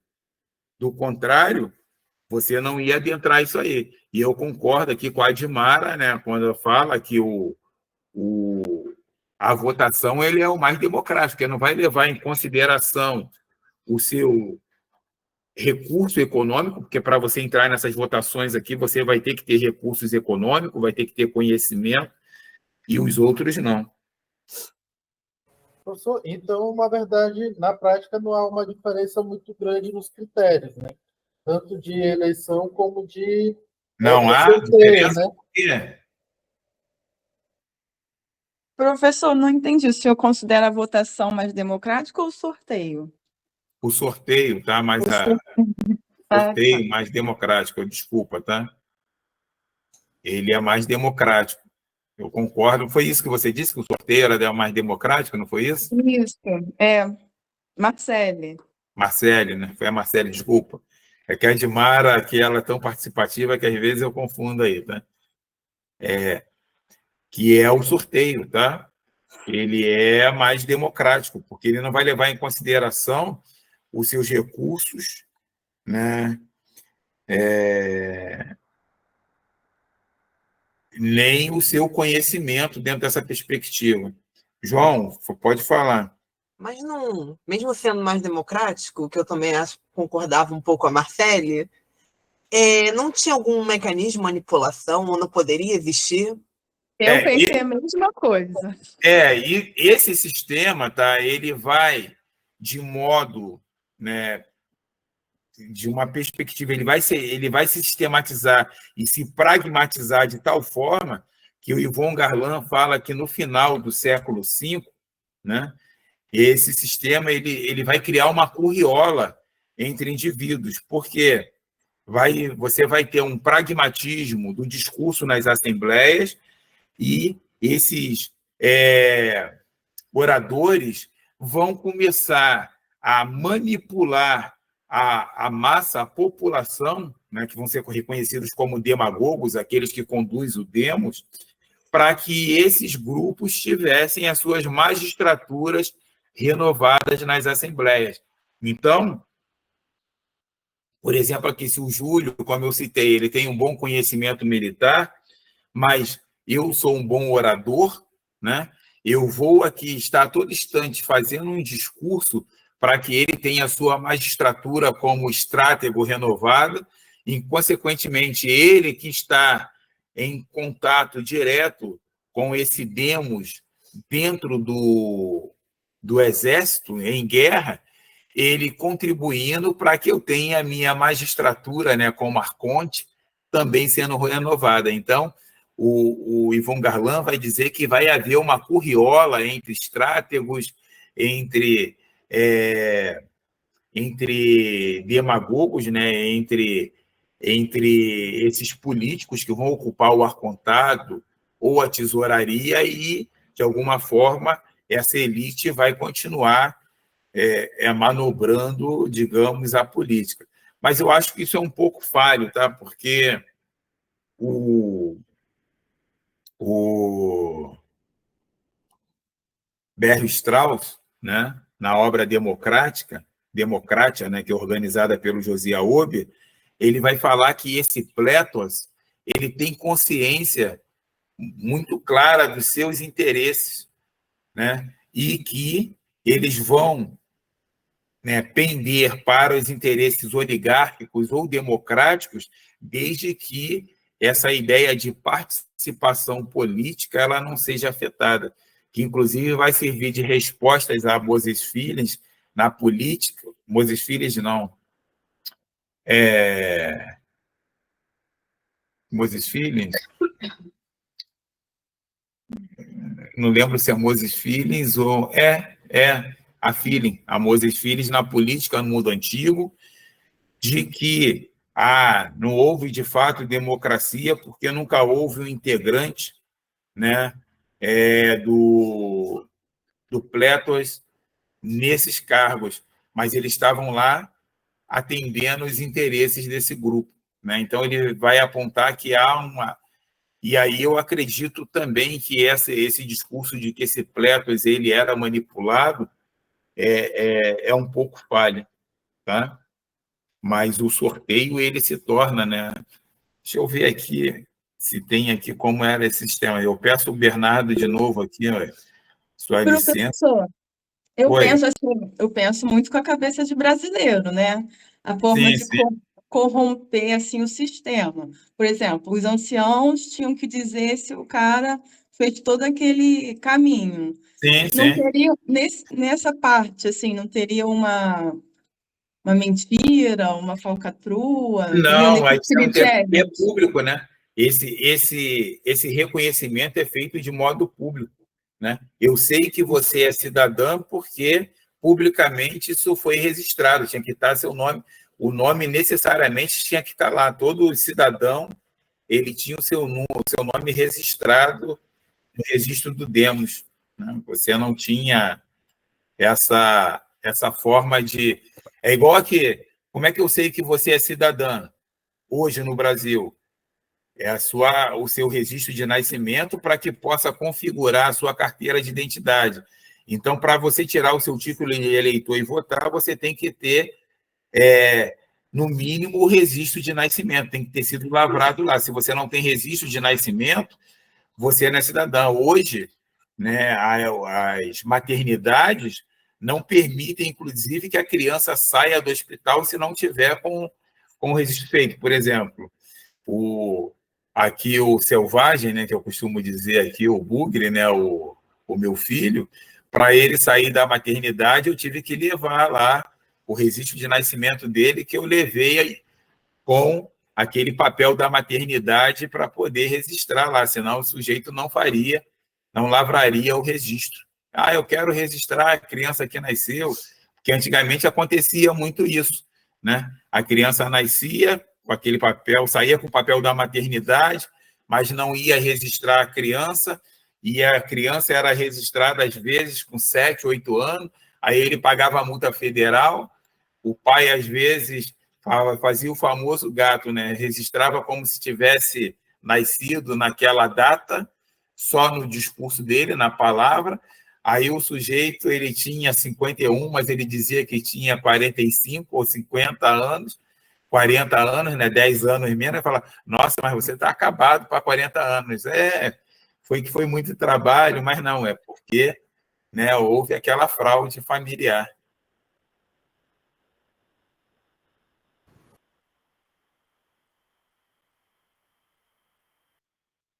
Exato. Meu pai é assim, tem 2 datas de aniversário. O registro dele é completamente diferente do material. Sim, exato. Meu pai era assim, dava uma diferença de um mês, né? Mas tem gente que às vezes vai levar anos. E nesse processo, tá?